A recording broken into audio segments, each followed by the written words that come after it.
Good morning, Lee Elci. Good morning, everybody, and proud to be among you. All right, Tony, start with the hypocrisy when it comes to the governor's office and Saudi Annie.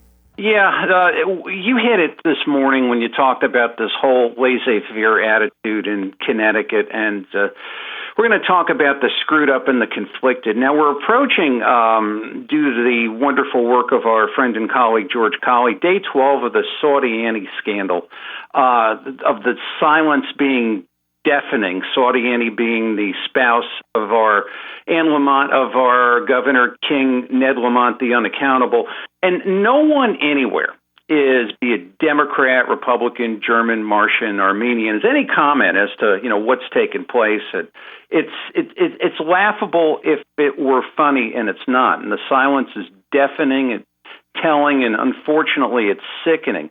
But when you start to examine back in time, there's perhaps some reasons for this silence. I mean, this is the whole thing, and this is me, and I believe it's to my benefit. When I see a vacuum, I try to fill it. I will not accept a vacuum. There's no reason for a vacuum. So let's examine, and let's start with the senior senator of our state, Comrade Dick Blumenthal. Now, I'm assuming for purposes of this discussion that he's not following some of his more senior colleagues right now on the road to senility, but we're going to look to see how anti-Saudi he has been and probably why he's not speaking. Let's go back to not that far. You can go back farther, but there's a trend here. October of 2021, Dick and corrupt Bobby Menendez of New Jersey were with this group, which is the 9/11 Families United. These are the largely women who are after the Saudis for accountability in the role in 9/11. And basically the statement was, we are going to make bipartisan legislation to improve access to federal 9/11 investigations, and we're going to stop kowtowing to the Saudis. Read it for yourself. Maybe I'll post that later as a slide. Let's jump up a little bit to 2022. Blumenthal and Ro Khanna announced bicameral legislation to stop U.S. arms sales to Saudi Arabia. And basically, they want to stop U.S. arms sales and pretty much starve Saudi Arabia out because of Saudi Arabia siding with Russia to cut oil production. And the statement of Blumenthal is very interesting. I'm reading right from his website. Some days you don't have to be a genius. The simple yet urgent measure would halt U.S. arms sales to Saudi Arabia after their deeply offensive, destructive blunder, siding with Russia at this historic moment. Saudis must reverse their oil supply cuts, which aid and abet Russia's savage criminal invasion, endanger the world economy, and threaten higher gas prices. We cannot continue selling highly sensitive arms technology to a nation aligned with an abhorrent terrorist adversary. So you kind of get the idea where Dick is thinking, or if Dick's thinking at all, and he hasn't crossed the bridge to senility. He wants to starve the Saudis out. It's a little difficult for him to answer here on Saudi Annie. Now, fast forward a little bit, same neighborhood article in Foreign Affairs magazine. Dick Blumenthal and Jeffrey Sonnenfeld pretty much saying the same thing. Now, Sonnenfeld, to review for the kids here, is the governor's designee on the board of Advanced Connecticut. We've talked about them a lot on this show. He's a Yale professor and a former McKinsey associate. He pretty much holds the key to the COVID records in Advanced CT that, or the Reopen Committee, that they're not letting us see. But this isn't the first time, Lee Elci, that the unaccountable has sandbagged Comrade Dick. Make him look foolish. Now, if we go back a little bit, remember the opioid settlement with McKinsey in 2022. And Blumenthal was out saying, we're going to hold McKinsey accountable for all the horrible things they did. They were playing both ends against the middle. They were working with the states and working with the drug companies. Now, of course, here he is writing an article with Sonnenfeld. Sonnenfeld pretty much is dealing with McKinsey. He's a former McKinsey guy with the COVID ops and Advanced CT. And, right now you can't, take 3 scorecards to tell all the players. And this is just such a bottled up, sick and confusing mess. I don't think these people know what they're saying from one day to the other. And here's another one. And I'm just putting this down maybe 1 week or 2 weeks. if you think this isn't going to get more confusing now, but just to introduce something, the next thing, the next COVID, the next lockdown, the next whatever you want to call it, oppression of the masses, it's being started now in McKinsey. You can start to see the things in advanced CT. Climate change lockdown. We're going to turn on the TV. Oh, climate's up. Okay, everybody's got to stay home. I mean, this is the kind of thing that's going on. But basically, as far as, the king and Saudi Annie are concerned, if they can make a buck, doesn't really matter. And we're going to find in a little bit here as we're talking that they can make a buck. Your ball, my friend. So my question to you, Tony, is I didn't think Lamont went after Bob Stefanowski with much ferocity, let's put it that way, when they found out that Bob was a consultant for a Saudi Arabia firm. And it makes me think that when did all this Saudi Annie stuff happen? Was it happening back then? Was it happening later? It just seems like it makes sense that it was going on while the whole Bob situation was going on. Well, George keeps asking that question, and finally one day, at least me, this is me, myself, and I don't express my opinion on others, but it's like, not to sound like Hillary Clinton, I threw my arms and said, hey, wait a minute, what difference does it make? If you knew about it and you were doing it, and you were actively participating. This whole thing last week of, I didn't find out about it till last week when I talked to my wife. Well, that either shows that you're lying through your teeth or you're a moron and you don't communicate when it comes to the policies of the state. But let's say you knew about it. That's bad.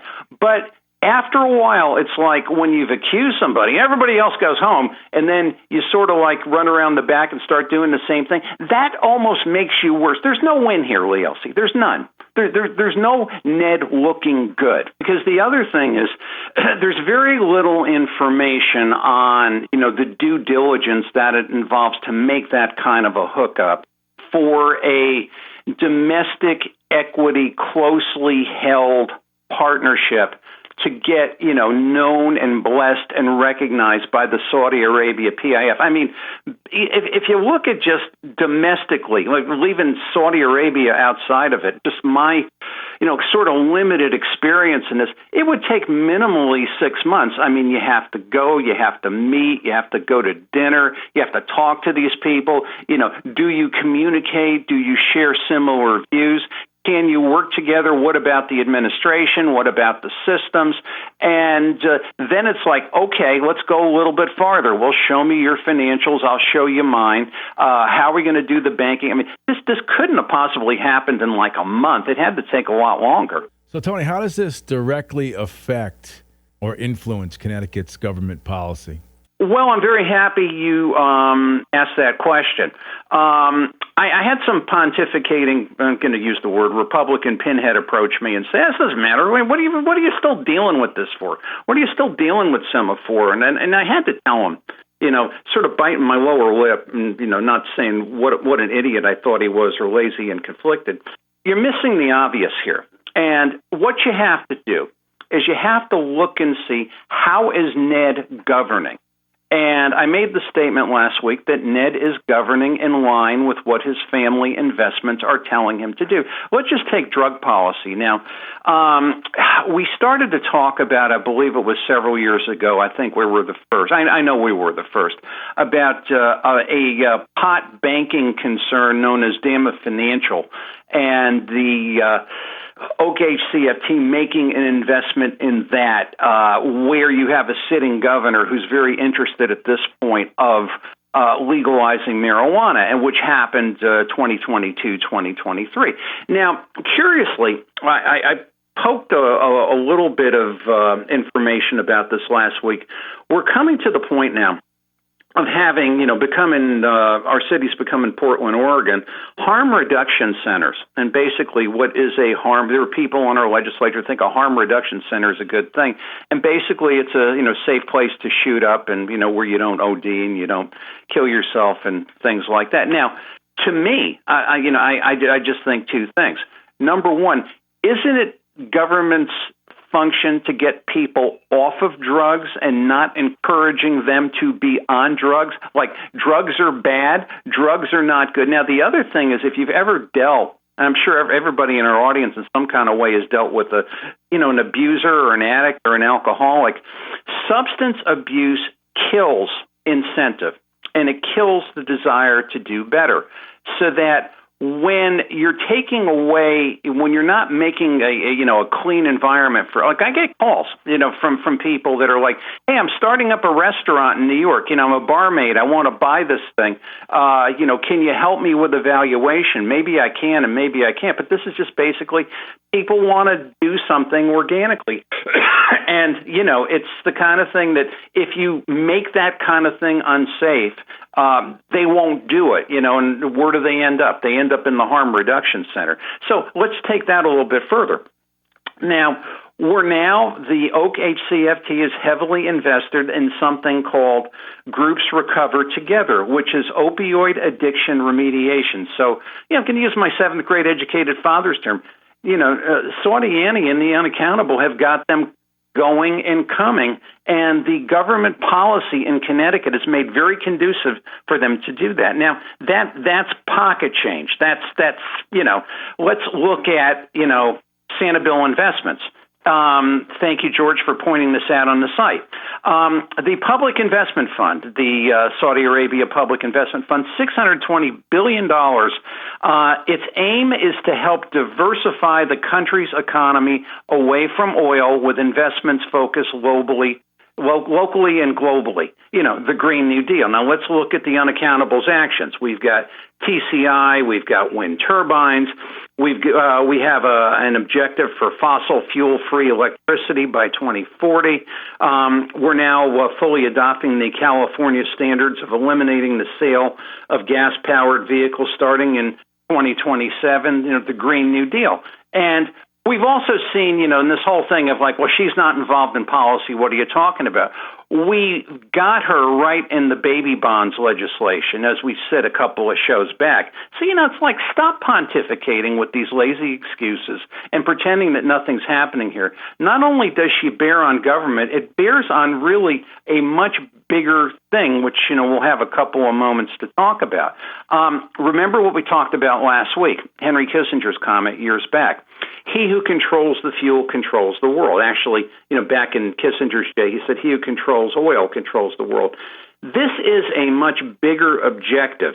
And, Ned and Saudi Annie are there with the pot of gold at the end of the rainbow. Interesting article. Someone had sent me, one of my Twitter pals, July 28, 2023, in a magazine called Church Militant. And it tells you a lot about what the Green New Deal and what green energy and everything is about. And it's from a Catholic Christian perspective, which I find kind of interesting. Trevor Loudon went off on the Catholic bishops at a D.C. press conference. Trevor Loudon is I'm sure a lot of people know him. He's a Epoch Times contributor, and he talks a lot about the climate. And one of the things that he did mention, and this really, I think, says the whole thing in a nutshell. I am a believer in clean use of fossil fuel because that promotes independence, economic independence, where you're not depending on some infrastructure to get from point A to point B or to deliver your goods to market. And Trevor Loudon makes a very good point here. He says that if you are a believing Christian or a believing Catholic, Genesis 1:28, and this is really, I don't think about it, but this is how I believe. The command is to be fruitful and multiply and fill the earth and subdue it. Now, and the Bible itself, which Christians believe is God's word, places no time limit on man's dominion over nature. And it doesn't say to maintain dominion until the climate changes and then cut back. He has a great analogy, which I think is perfect. The green movement is a watermelon, green on the outside, red in the middle. And that's really what this all is. Now, if you look at the total stupidity and where this whole thing is just going warped, Jennifer Granholm, who's our Secretary of Energy, is saying that, we're We want to have a completely green military by 2030. The Chinese are shooting at us. They're using fossil fuels, and we've got to stop and recharge. Hey, guys, sorry, we got to do this. But basically, where all this comes down to is you have Ned, you have Saudi Annie. They are sitting right at the cusp of this thing. However this green agenda comes in, they're benefiting. They're benefiting greatly. And basically, we've all, because of the fact that we don't have governance, we don't have ethics, we've all got to stick to it and think this is wonderful. I mean, it's a lot of heavy stuff to get into, but this is why Saudi Annie is important. This is why Day 12 of No Answer is highly important. Stop telling us that, this doesn't matter and there's bigger things in government. What can possibly be bigger than just our very means of, going from place to place and doing what we need to do? And it's really a struggle between the independence of people and the control of government, as I see it. Tony, we only have about 90 seconds left, but did you want to wrap it up with it all goes back to ethics in the end? Well, thank you for mentioning that, and I'll try to be quick. We have an ethics plan, and we've talked about that on this show, and we've shredded it on this show.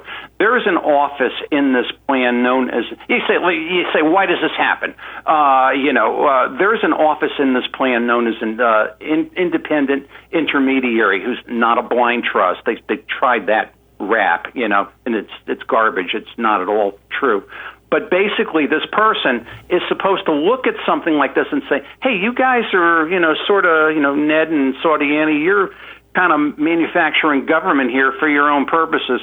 We can't allow that. I'm going to, stop you from doing this. That office has never been filled. In, 4 years, that office has never been filled. And basically, nobody asks them about it, except other than, you, me, several others. And this is how we end up where we do, and this is why people don't talk, and this is why they keep doing what they do, with impunity and without any sort of accountability whatsoever, but for, talk radio, but for the voice of freedom. Tony D'Angelo, follow him on Twitter, Tony D'Angelo7. It's a must follow. Also, if you miss any of this, Tony will repost it a little bit later on. Of course, you can track it down on SoundCloud as well. Tony, thank you, pal. I appreciate it. Thank you, pal. Thanks, everybody. Have a good one. All right, we'll come right back, everybody.